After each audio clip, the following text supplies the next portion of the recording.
What is going on? It is 12 noon on Friday, the day before the 4th of July, so happy early 4th of July. But what we're here today, before we get to 4th of July stuff, is to mastermind to grow your real estate business. So if you guys are taking this moment, whether you've already started a real estate career or not, but taking this moment here on what a lot of people are considering a holiday, technically tomorrow is the holiday, but if you're taking this time today, you're ahead of the curve, and that's the audience that we speak to here on State of Real Estate. We're not here for those of you that just want an average existence in real estate. We're here for those of you that want to build the biggest and best real estate career that you possibly can, to be able to provide the best life for yourself, your family, and everyone it is that you touch on a daily basis. So that's what we do on State of Real Estate, and what we're talking about today is starting a business. You know, we're following this theme of Independence Day, July 4th, or again, the real name, Independence Day, because this is all about a day of celebrating independence.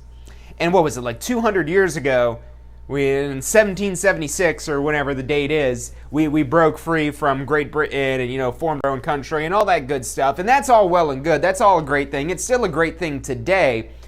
But in today's day and age, here in 2020, you've got to take a look at yourself sometimes and wonder if you desire more independence. And, you know, I'll share with you a very personal story of myself on this own journey. You know, when I started in real estate, you might have heard me tell this story before, I actually didn't want to be in real estate. I grew up in real estate and wanted to go do my own thing. But when I found myself in a good job, I felt like I didn't have my own independence. I felt like I didn't have my own control.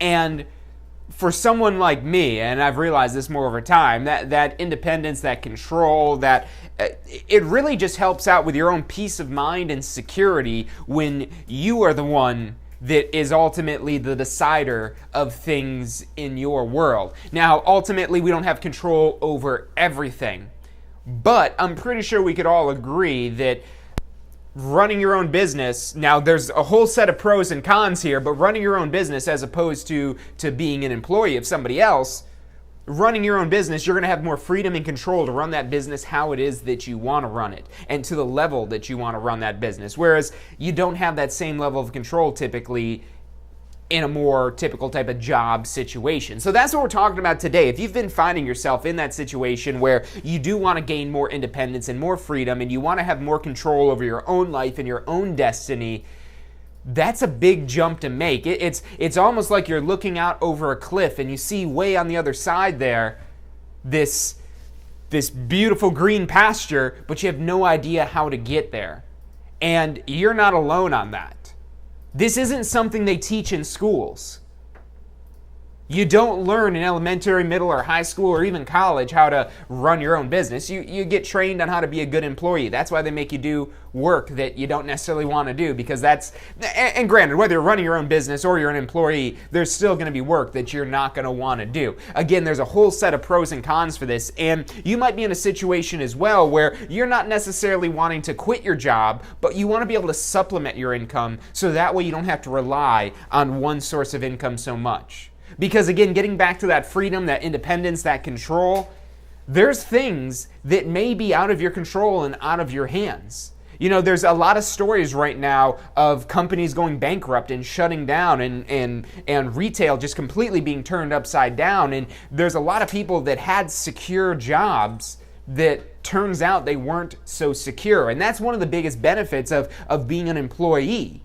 There's typically not as much of a potential for reward like you have when you're running your own business, but you're sacrificing that for the security. And then vice versa, when you're running your own business, you're sacrificing that security to take on more risks so you have that greater potential.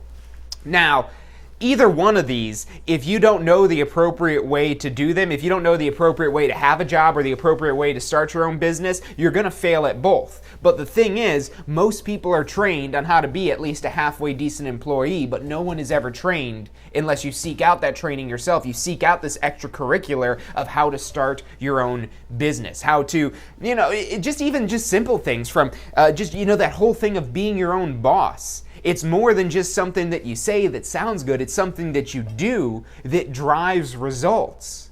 And so that's what we're going to be talking about today. Just some simple frameworks you could implement that, look, I'm not here to tell you to quit your job today. I think, honestly, that's probably one of the worst things you could do, especially when you're not prepared for those next steps. You don't want to just go quit your job. But if that's something that you're wanting to have at least as an option down the road, maybe you just want to have options. Because having options is better than feeling like you're stuck. Because when you feel like you're out of control, when you feel like you're out of touch, when you feel like what you put into something isn't what you get out of it, it makes you feel like you're stuck. And there's nothing worse than feeling like you're stuck. It's hard to celebrate feeling stuck. There's no such thing as stuck day. There's no holiday where we celebrate being oppressed or anything like that. So take this same theme that America celebrates as a country and think about it in the respect of your life, of what steps can you take to develop your own independence, to write your own story, to feel like you're the one that's in control of your life rather than all these external forces. So that's what we're covering today on this week's episode of State of Real Estate. Whether you're just getting started with real estate, you're just thinking about it, or wherever it is that you're at in this process, I hope this is going to have some good, tangible information that's going to help you really run your real estate business a little bit more like a business and treat it like a business, because that's how you're going to be able to scale it to something even bigger if that's what you desire out of your real estate career. So stick with us. I'm John Crisimo. You're watching State of Real Estate.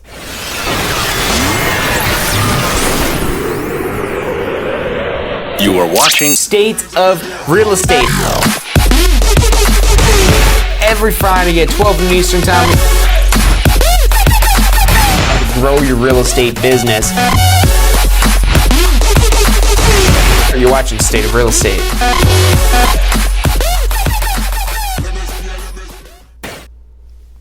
Hey, welcome back to this week's episode of State of Real Estate, where today's topic is independence, because tomorrow is Independence Day. And, you know, the holiday, it's all about celebrating America's independence, but there's no reason you can't just ponder your own independence a little bit.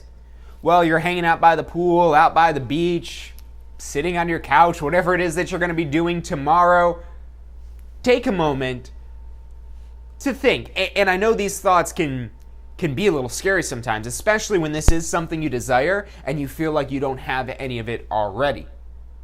And it's okay to be scared, because those moments where you're fearful or where you're scared or where you're worried or anxious, that's because you're doing something that takes you out of your comfort zone. You know, I like to think of your comfort zone as this. Here's your comfort zone. It's not very big, because it's what you're familiar with. It's what you know. It's not necessarily what's best, but it's what works. And there was probably a time where even some of the things in this comfort zone weren't so comfortable. It's just we forget about that every now and then. Now, outside the comfort zone, this is where you start to begin growth. But usually, the first step outside of the comfort zone is just being a dreamer. You know, there are people that are in the comfort zone and are perfectly content with it, and they don't even think outside of their own comfort zone. They look at a lot of the things that are outside of their comfort zone as impossibilities, or something for somebody else, or something that they would never be able to do because they don't have the right training, or they're not smart enough, or they don't have enough money, or whatever the excuse may be. And this applies at all levels of that, because if you're in the dreamer zone really isn't that much better than the comfort zone. The dreamer zone is where you have ideas, but there's not necessarily any action behind those ideas. Where you dream of that better life, but there's not necessarily any action that's there to make that dream a reality. And this is ultimately, I would say, a scarier, or a, not necessarily scarier place to be, but a more disappointing place to be, because you're still kind of stuck here where you're not really necessarily gaining much more in your life, but you desire more. And now usually this persists for some time, because everyone starts when you want to break out of your comfort zone, you start out by thinking, okay, well, what are these other things? Because you're not going to get outside your comfort zone unless you do desire more. So you start by just desiring more, dreaming of more, dreaming of maybe it's just security, maybe it's just financial security, maybe it's not having to worry about paying your bills. Maybe it's not having to worry about how you're going to send your kids to school. Maybe it's not having to worry about if you're going to lose your job, or whatever the case may be, that you're seeking out maybe further security, or maybe you want something a little bit more exciting than just security, because security isn't that exciting. It's nice to have, it's reassuring to have, but it's not exciting. The exciting things are maybe a bigger house, maybe a nicer car, maybe nicer trips that you could take with your family. And then, once you found maybe some happiness in yourself, then you're able to figure out how you could take some of this. If you're still able to figure out how to keep making money, you could figure out how to do even greater good with that if that's something that you're interested in doing as well. But it all starts with just dreaming of these possibilities that exist out there. And then once you've dreamed on this for a while, once you've desired enough, once you're past being a dreamer and desire, you begin to take some action. Now notice how far we've traveled from the comfort zone. The comfort zone is this little tiny spot in here, and if you want to grow beyond your comfort zone, if you want to grow your life, if you want to grow, and really this is anytime you're starting something new. When you start something new, it feels like you're starting over from scratch. It feels like you're starting over from the beginning. It feels like everything you've done is a waste of time, but it's not. Because what you've learned throughout this process has given you some wisdom, it's given you experience, and some of these things could be bad, that could negatively affect your future, while there's other things in there that are so powerful that'll really drive you going forward. But this action zone, this is still, there's still more. There's still a little bit more. And now, if your desire is just average, if you're not trying to reach for the stars, so to say, then all you need are average levels of action. But again, there's not as much excitement. There's stuff you're leaving on the table if all you do is just stay in this action zone. And so the final level outside of this is massive action.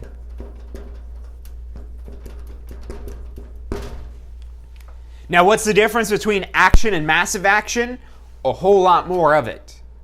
An unreasonable amount of action. So much action that there's no possible way that you would fail. That's the biggest difference, I would say, between action and massive action. Action is enough action to make things happen, but not enough action to prevent failure. Massive action is where you're going to continue to take action until you get the results that you desire. And yes, there's going to be failures along the way, but those aren't slowing you down because you're piling so much action on top of it that it's going to bury those failures. Whereas an average level of action, when you hit these snags and these snafus and these obstacles that you absolutely will encounter at some point, they're going to be much more debilitating because you're not taking enough action to overcome those things. And when you're starting a business, this is why this is so important when you're starting a business. When you're starting a business or you're starting anything new, even with the appropriate training and guidance and even having some experience, there's going to be surprises. There's going to be things that are unexpected.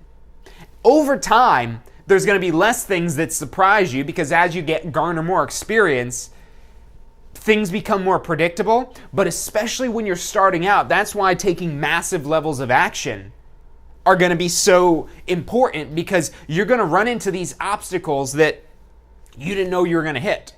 And when you're first starting out, you're in such a fragile state. It's like the glue is still drying. Maybe you poured some cement and it's still drying. Yeah, it's there, you might be able to walk on it, but you can't dump a wrecking ball on it because that'll mess it all up. And so again, when you're just taking average levels of action, you're more susceptible to these unexpected surprises where they could basically shut you down completely. So getting back now to massive action. Now, if that's as easy as it is, then why doesn't everybody do it? Well, it's easy said, but not necessarily easily done. It's very easy to remain in the comfort zone. As you get farther away from your comfort zone, this is getting more difficult. It's difficult just to be a dreamer. If all you've done is live in the comfort zone, it's difficult to even desire more because that just ends up breaking your own heart and being disappointing because it makes you feel like these opportunities are out there, but not for you. It makes it feel like these opportunities are only available for other people that might be better educated or more wealthy or whatever the case may be. And if you validate those excuses, you're validating that in your head and giving yourself a reason not to take action to grow and develop yourself. So, again, getting into the level of action, let's say you're getting a real estate license and an average level of action would be taking the course. Now, what would be massive action? Massive action would be taking the course, studying every day, investing in the study tools that we have, taking our post-licensing course right away, and doing all the things we tell you should do that you don't necessarily have to do. We tell you that you should do those things because you doing those things are going to help insulate you from potential failures. It's okay to have little failures. You just can't let those little failures turn into a gigantic, colossal failure. Now, getting back to the whole topic of independence here and control, as an employee, you don't have as much control. So you taking massive actions might not give you massive results. Think of a time where maybe in your current job or maybe a previous job where you went above and beyond and you feel like your efforts weren't appreciated. And yet, it could be one of two things. Either your big effort really wasn't that big of an effort, or it really was a big effort and it was taken for granted. It's one of those two things, and it could be either of those. Well, it can't really be the second one, because when you take massive levels of action, when you're running a business, it's one of two things. You're either taking the wrong action or you're not taking enough. That's really what it comes down to.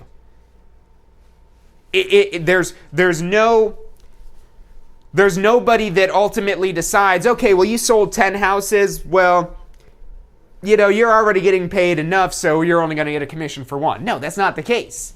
Every house that you sell, you get a commission, and there's documentation and contracts for every single one of these. So it literally is what you put into it is what you get out of it. Now, that being said, there are going to be times where, again, you have obstacles and things you have to overcome. Let's take another look at this action versus massive action thing. Because this is the key thing I would say that you want to think of when you're starting any new business. Because again, a new business is very fragile. And a new business will probably not achieve success with just average levels of action. You hear all these stories of people starting businesses in their garage or whatever it is that they've done, or all these obstacles they've overcome to start this business. What is that they're doing? They're taking massive action. Nobody built a great company. Nobody built a great organization. Nobody built a great career by just doing the bare minimum or doing just enough. That's what action is. Action is just enough. It's just enough to get the results that you want, but it doesn't guarantee the results that you want. Whereas massive action, taking unreasonable amounts of action. Now, if you really get down to the nitty gritty and you start kind of looking at what you're doing specifically and trying to figure out, oh wow, well I'm working 80 hours a week to get to this level here, and if you look at all that time you're investing in and only look at your present output, you get discouraged, especially when you're first starting out. But that investment that you're making is again, as long as you're taking the right actions, not just the right level of action, but also the right actions, you're doing the right things and doing enough of them, you will achieve that level of success you desire. It's just probably going to take longer than you thought. Now, how do you take time out of the equation? You take greater levels of action. Let's take a more specific example. Let's say you've got a client that wants to buy a home. You've got one client that wants to buy one home. What happens if that client messes up their credit somehow or has some life-altering event that is out of your control? Now, like I said, there's still going to be things out of your control even when you're running your own business, but you could take actions to insulate you and really insure you against things like that. So, okay, you got your one buyer who was going to buy a house. There was going to be a $10,000 commission. You're all excited to get this $10,000 commission, only to find out this client messed up their credit. Now, the reason why your client can't get that house is because they messed up that credit. But the reason why you're not earning your $10,000 commission is not because of your client. The reason why you're not earning your $10,000 is because you were relying on one client. You were taking just enough action rather than massive action. And this is a really easy problem to fix. Don't rely on just one client, because there could be some unexpected surprise that they have that's an even greater disappointment for them. I mean, yeah, you're disappointed you don't get a commission. How disappointed they are that they can't buy the home they wanted anymore? They've got the more severe disappointment. And now you might still be able to help them down the road, but again, when you're running a business, you need to get paid now. So again, you've got to take the appropriate level of actions going into this. Don't just work with one client, stack your clients. Try to work with 3, 4, 5. As many clients as you're able to handle in any one period of time should be the amount of clients it is that you're working with. As many as you can handle. Which that number is going to be different depending on whether you're just starting out, whether you're experienced, whether you've got your own team, whether you're only doing real estate part-time or full-time. But putting yourself in this situation where it seems like the only logical explanation is for you to get what you want because you've got so many people that want to buy a house, you're eventually going to sell one of them a house. Now that one person, you're putting all your eggs in that one basket. And if your client drops that basket, well, all your eggs are broken. Whereas if you got your eggs in a bunch of different baskets, you're working with multiple clients at multiple times, at the same time. Now, you've got a much higher probability that one of those clients is going to actually buy something. And now, again, this is part of when you're starting out something new. There's a lot of things that you don't know that maybe you expect to go one way, but they end up going another way. And this is just one example. And I remember this very vividly because when I started my real estate career, I made that same mistake. I put all my eggs in one basket. I thought all I needed was one client. But turns out, oh, well, one client is just one sale. And if that one sale falls through, guess what? I now have 0 sales. Whereas if I have 5 clients, even if half of them fall through, I've still probably got at least 2 sales. So would you rather have no sales or 2 sales? Obviously, you'd rather have 2 sales. But we don't think like that before we know all this is even a possibility. And that's why, again, you want to take massive levels of action. One of the things we always recommend to all of our students is taking your post-licensing course as soon as possible. It's a requirement. You have to do it. Why take just enough action and get it done before the renewal deadline when you could take massive action to get it done right away so that way you learn about these potential pitfalls? The post-licensing course, if you haven't ever heard me talk about post-licensing before, it's very different than your pre-licensing course. The pre-licensing course that you take to get your real estate license is all about laws and rules. Things that the Florida Real Estate Commission wants you to know so you don't harm the public. Nothing really that's going to teach you how to be successful in real estate. Really just how to not lose your real estate license from doing something wrong. That's the focus of the pre-licensing course. Now your post-licensing course, the Florida Real Estate Commission doesn't give us a specific syllabus for the post-licensing course, so it gives us as a school a lot more freedom of the topics that we're able to teach you. It still does have to be approved by the Florida Real Estate Commission, but again, we don't have to follow a set curriculum set by the Florida Real Estate Commission, so we could tailor the post-licensing course more around information that's relevant to you actually being successful in real estate. And it goes over the same thing. The first thing that you're doing in your post-licensing course is establishing a business plan. And the reason why I really harp on that topic of establishing a business plan, I don't consider myself an organized person. I don't consider myself a planner. But I'm a huge believer in business plans. Because what they do is they take this thing that you desire, this thing that you're dreaming of, and it starts by you taking some action of putting it on paper.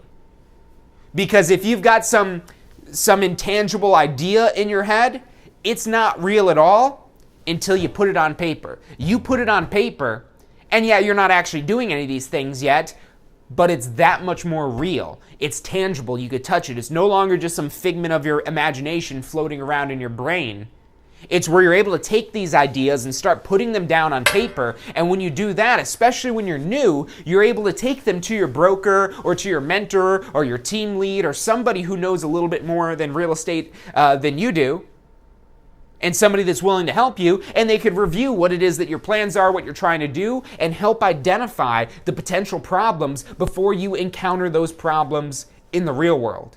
Because it's a lot easier to fix these problems on paper than it is when you actually encounter them in the real world.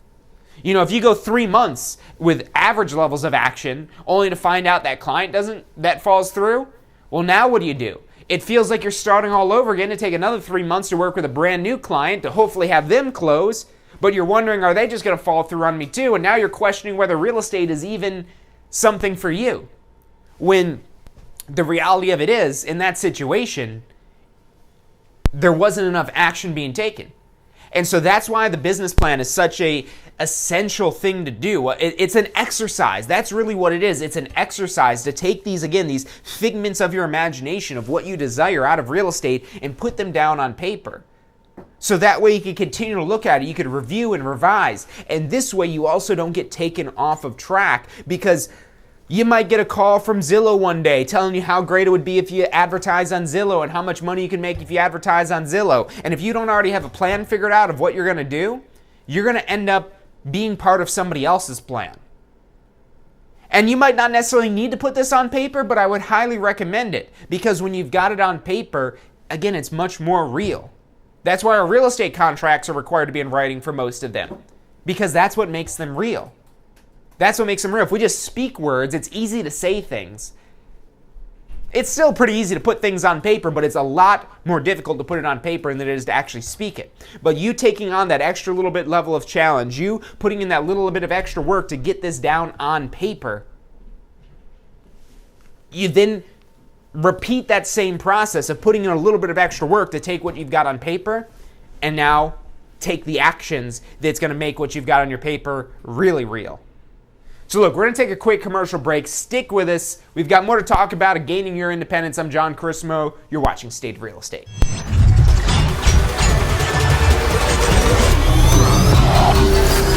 The most powerful tool to study for your real estate exam is the Question Simulator from Tampa School of Real Estate. We've used our years of experience in preparing students for the Florida Real Estate exam to bring you the most powerful exam study tool available. In the Question Simulator, you'll be able to go directly to a particular unit so you can focus on the sections where you need the most practice. We have also included the percentages of each unit so you know which units are the most important for your real estate exam. Every question will immediately give you detailed feedback, which is almost always more important than the question or the answer themselves. After completing all the questions in a particular unit, you can go through question by question and review any that you've gotten wrong. You could also print out a report at the end of each quiz.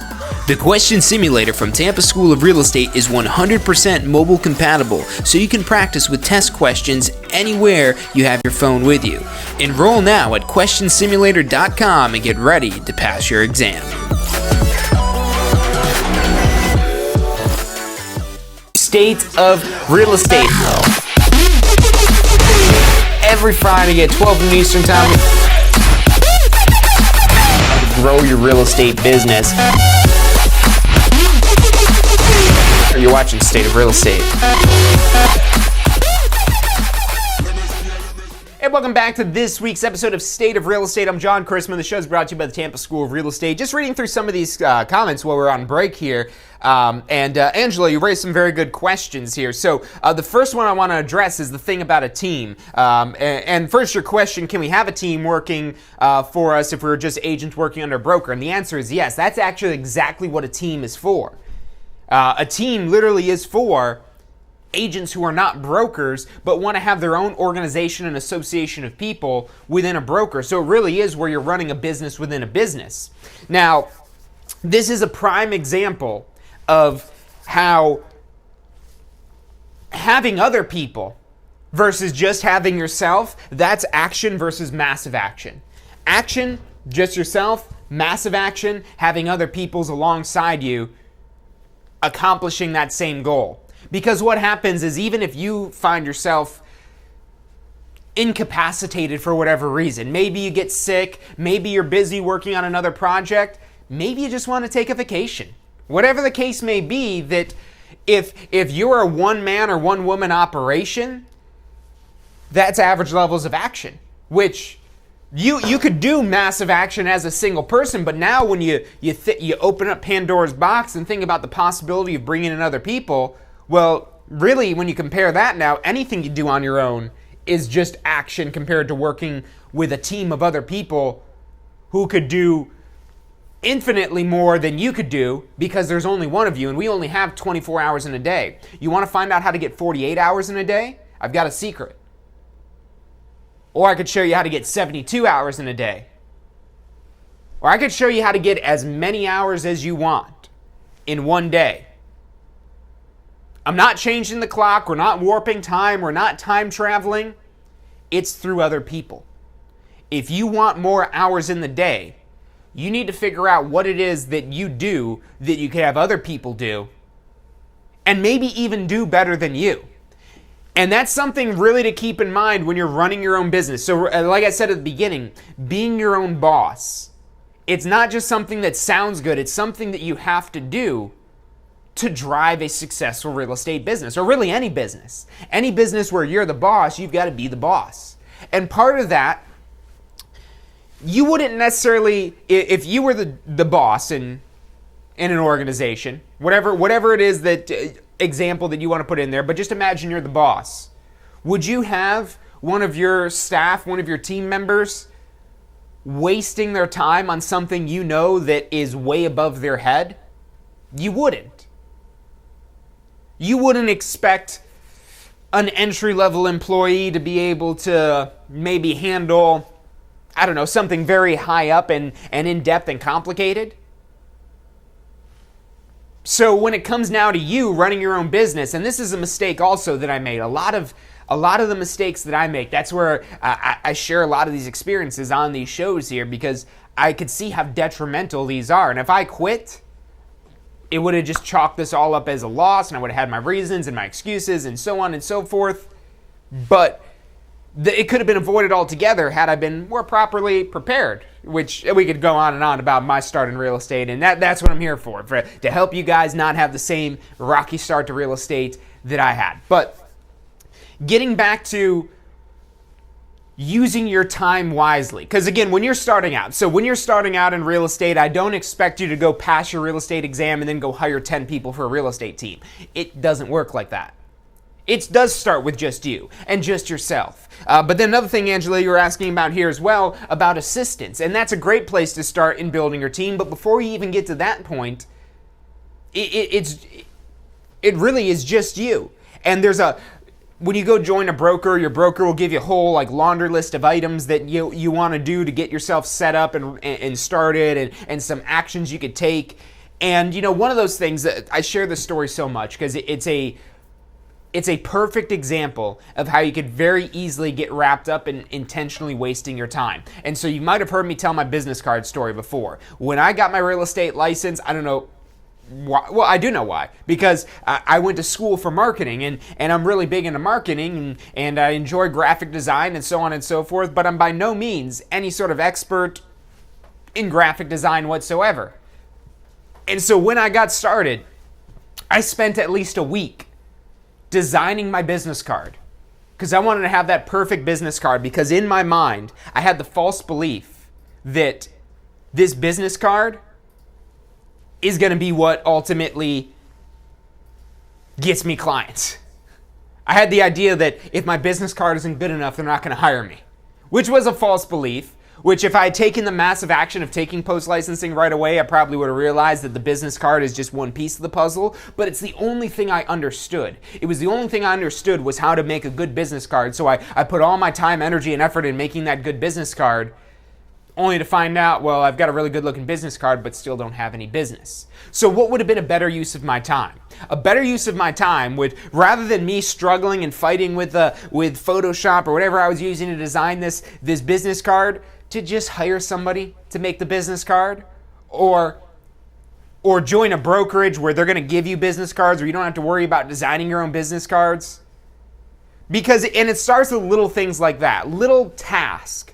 You might not be ready to hire a full-time assistant or even a part-time assistant, but maybe you have some little task that you've got to do.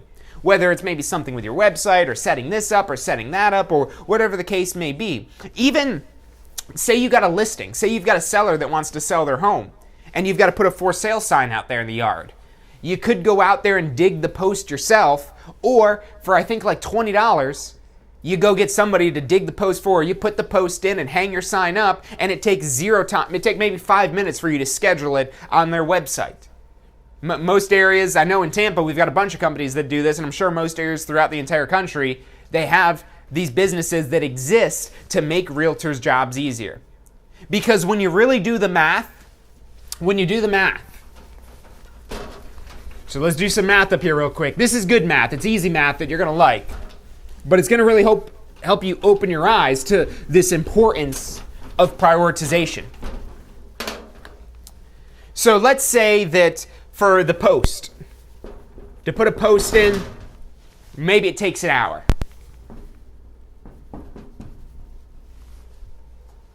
We're going to come back to this in a second. But before we get to that, let's say that the post for this property, this listing, is a $333,000 property, so we end up with a $10,000 commission. If a property is about $300,000, $330,000 at a 3% commission, that's about $10,000 for the commission at 3%. So let's say you got a $10,000 commission on the line. And maybe you're starting out, which is why it makes sense to you to go try to put the post in yourself, to do it yourself. We get wrapped up in this whole do-it-yourself thing, and the do-it-yourself thing is the biggest enemy to your growth. The do-it-yourself is average action versus hiring other people to do it. That's massive action.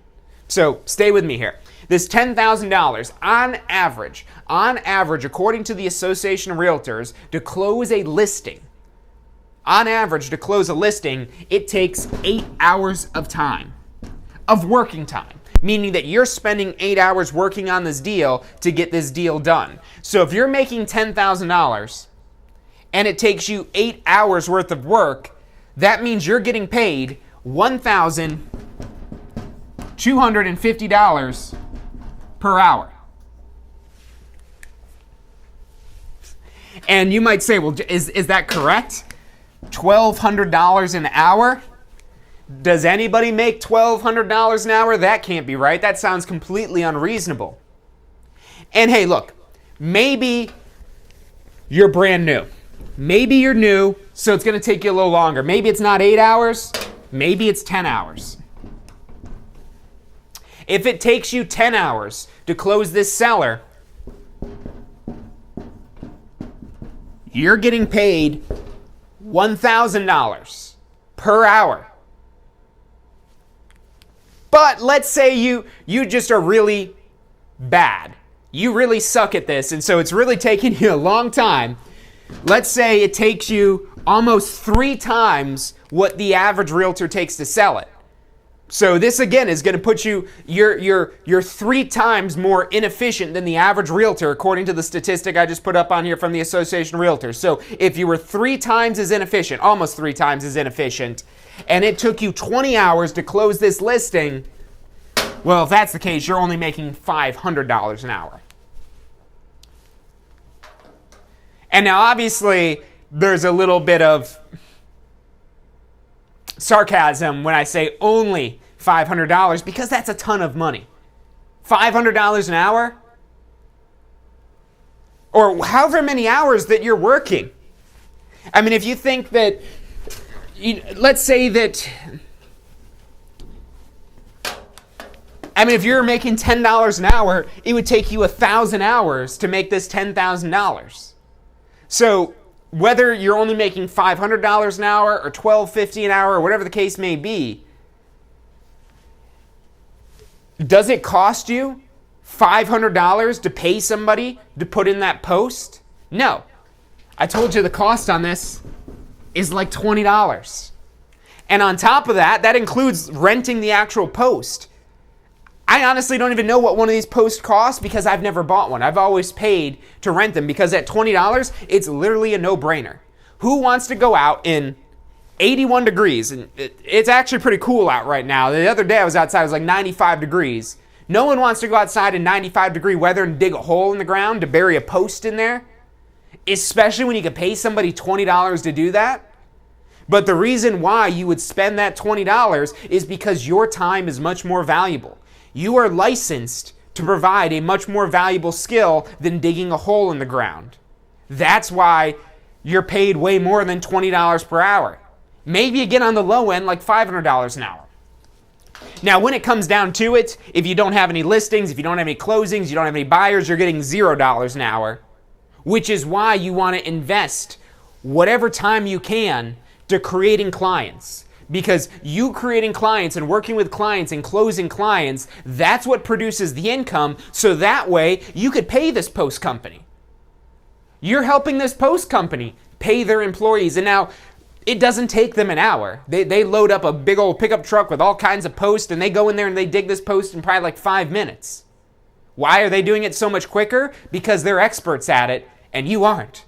We're going to go out there in our dress clothes digging a post hole, and we're going to be sweating, and we're going to hit like a rock, and we're just going to get burnt out, and our client's going to see us just sitting on the ground out there in the front yard crying. Why? Because we realize we're wasting our time. We should have just paid the $20 to have a professional put the post in for us. And this, again, this is how you're having to think as an employer. Even though you might not have a team yet, you're employing this company to put that post in for you. Again, I just want to use this very simple example here where it's very obvious the point I'm trying to make that this $20 is so worth it. You can't buy a post for $20. You want to go buy the post digger, and all these things, and then just go waste your time digging out in the hot sun to where you're going to have to go home and shower before you can do any realtor things again? No. You're going to pay somebody $20. If they charged $50, if they charged $100, don't let them know this, but I would probably pay $100 to have them go put in the post because I really don't want to go do it. Who knows? Maybe at that point I'd maybe try to hire my own person to go dig my post or something like that. But the point being, if you look at the $20, you could easily look at that and say, well, if I don't pay that post digger, then I could take that $20 and I could buy myself lunch with it. And you are correct. There's nothing that you just said that would be incorrect. If you save this $20, yeah, now you'd have $20 to go buy lunch, but where you're incorrect here. Now, if you're thinking as an employee, where you don't necessarily have the ability to bring in more income, and even if you're an employee, if you earn any sort of commission or bonuses, you have the ability to bring in more income there. And by you saving this time, don't worry about saving this $20, but you saving the time, you're able to take that hour that you were going to use to dig this post and instead use that hour towards getting you more clients, to generating leads, to working with your clients, to doing the activities that pay us the most money. So that's, again, and we did an episode, I want to say a week or so ago, about the same concept of understanding that some expenses actually help you make more money. Now, on the personal side of things, when you're not running a business, it's very hard to find any expenses that actually make you money. But when you're running a business, these aren't necessarily expenses as much as they are investments. This, you paying somebody to go dig a post, that's an investment, so you get an hour of your time back. Because what you're essentially doing here is you're paying $20 to, on the low end, get $500 worth of your time.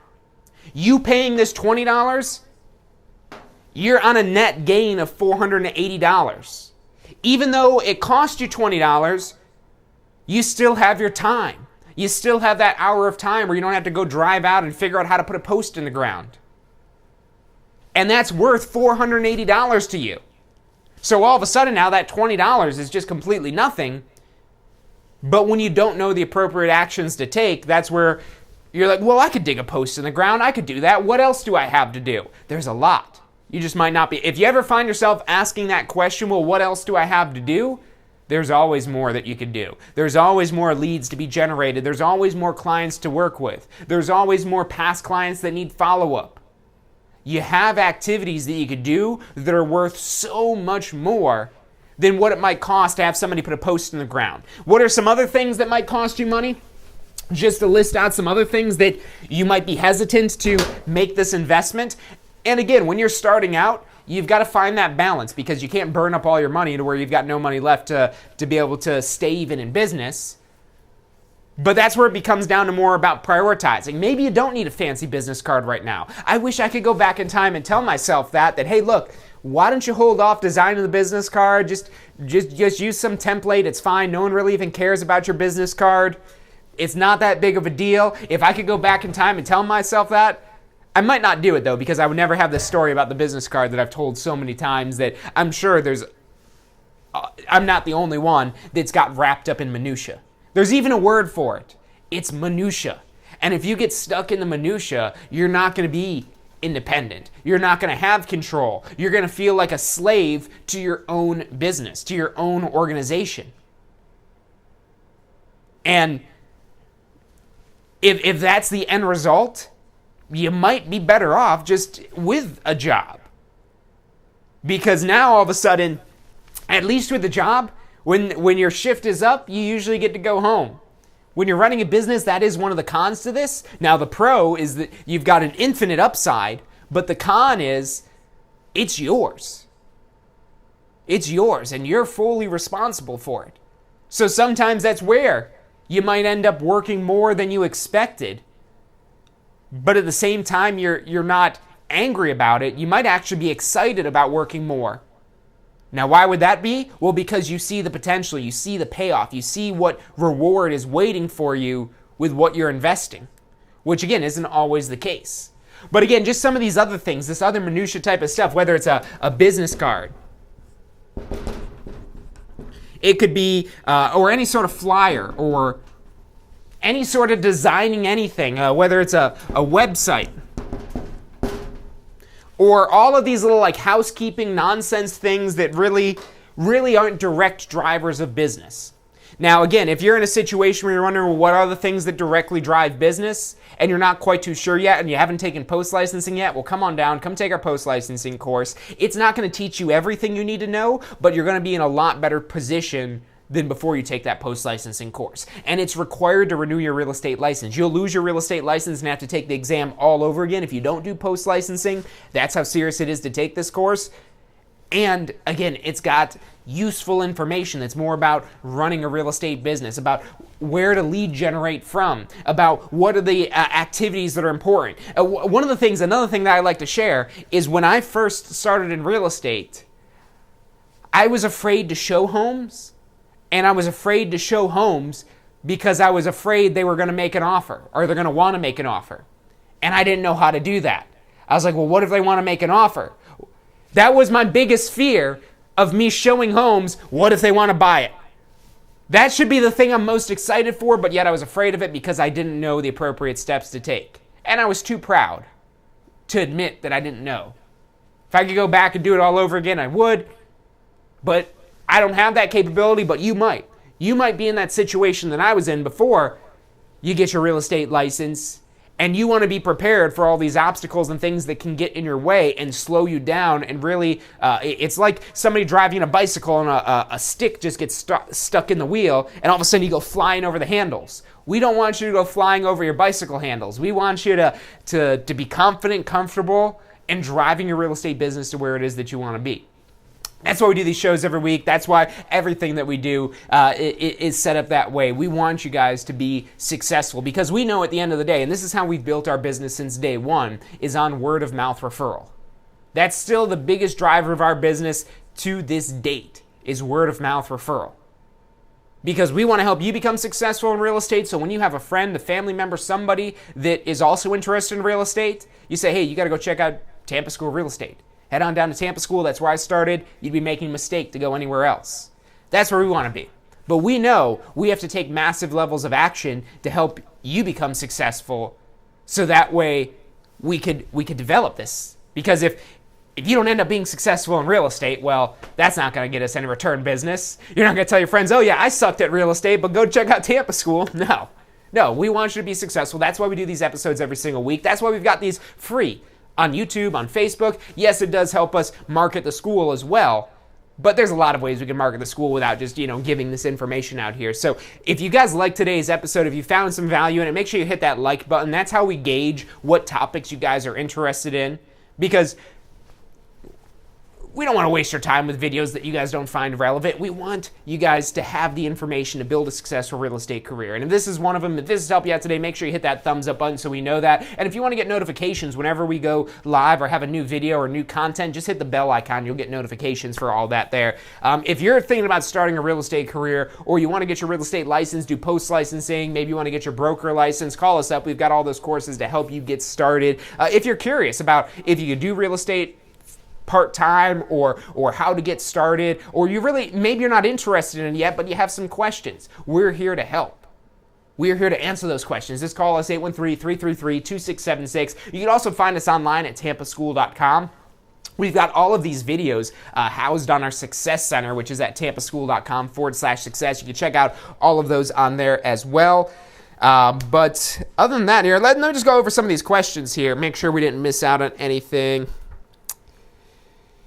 Sunset Mike there just got his real estate license, trying to find a job with a home builder.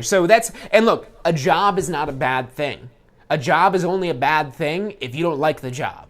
We all are going to have a job. Even when you're running your own business, you still have a job to do. So you're always going to have a job, whether it's a job for somebody else or a job for yourself. And working for a home builder, that's one of those types of jobs where you do get that little bit of security. But on top of that, you're usually getting a bonus or some sort of commission working for a home builder. As long as you have a real estate license, they could pay you also a commission in addition to your salary. So that's something where you are a little bit more limited working for a home builder than being under a broker. But in that home builder position, there's the more security. They probably have some sort of training. They're driving leads to you. So maybe you're not quite ready to start your own full business, but you want to learn a little bit more about being in control. And really any sort of sales job where you're earning some sort of bonus or commission is teaching you a lot of fundamental skills of running your own business. If you've never done sales before and you're interested in running your own business, start learning about sales a little bit. Start learning about sales, because sales is just like running your own business. It's that whole thing. If you've ever dealt with a salesperson that just seems like they're relentless, that they don't take no for an answer, and I'm not saying that's a good way to sell people, but I am saying that's a good way to run your business. A good way to run your business is to run your business with the intention that it's going to be successful no matter what. No matter what it takes, no matter what it costs you, you're going to make that business successful. That's the massive level of action that I was referring to. That at all cost, you're going to make that business successful. When you commit to doing that, you will achieve that success. Maybe not as quickly as you think, but the greater action you put on, the more you take time out of the equation with all this here. The assistant thing, just to touch on that. So if you are looking to start building out a team, that would be the first hire that I would make, is an assistant. Even just an unlicensed assistant. And look, if you've got a kid that you want to teach them some working values or something like that. Look, that's how I started first learning about real estate. Back before I could even drive, I was helping my dad do real estate. I was his unlicensed assistant. So, maybe you've got that, or maybe you've got somebody that you are going to pay, or something that they can help you, even if it's just answering your phone. What are those things that are slowing you down? That's what you need to identify, and those are the perfect things that you could replace. If it's slowing you down, and it's also something that you could get somebody else to do, and maybe even do better than you do. You don't always find somebody who can do it better than you, but there's certain things like designing that business card. I could have absolutely found somebody that could have done it way better and way faster than I did, but I was hung up on saving the money. I was hung up on not spending $100 to have somebody design my business card, and also hung up on the idea that the design of the business card was so important. Turns out it's not. I know that now all these years later, but back in the time I thought that was the most important thing. And that's why I invested so much time, and then I was surprised I didn't magically have business fall in my lap once I finished designing that business card. And I knew I knew I had to pass out the business card, but then it also got in my head psychologically where this business card, it was this thing that, you're so lucky that you get one of my fancy business cards that I spent a week designing that cost 25 cents each to print. I could go on all day. We could do a whole episode about business cards being a waste of money, but I digress. Hiring an assistant, that's a great way to start, especially if you could find an assistant who is able to pick up the slack on the things that you're not as good at. The things that you're not as good at, or that you just don't like doing. There's going to be things that you don't like doing. And at least for some time, you'll probably have to do them until you can afford to pay somebody else to do them for you. Whether that somebody else is some sort of service, or it's your own assistant, or whatever the case may be, that's going to help you grow bigger and better, because now you can focus on the things that you do enjoy doing, which is going to also give you a much better, more happier outlook and demeanor on things. And those things that you despise and hate doing, they could be another person's favorite thing to do. Depending on your personality type, usually the people that are more sales and talkative and more extroverted people, they're usually not the people that are good with paperwork and data and things like that, versus the people that are typically more introverted, and they're usually better at paperwork and data and bookkeeping and things like that.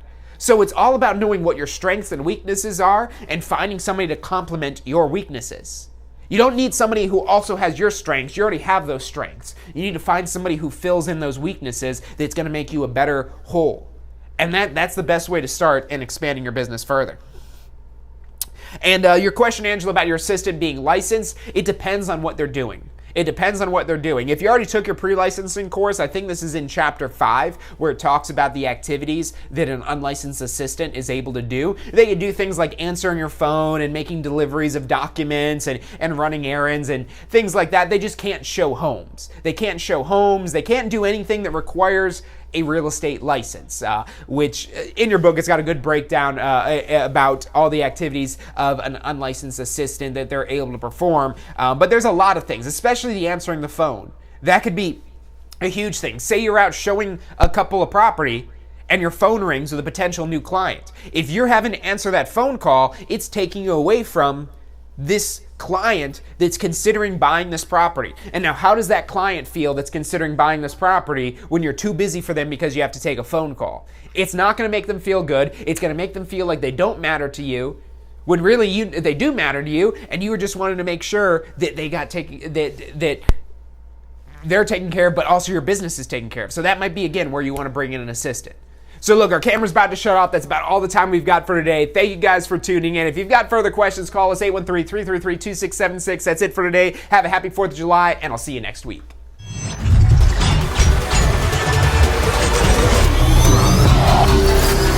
The most powerful tool to study for your real estate exam is the Question Simulator from Tampa School of Real Estate.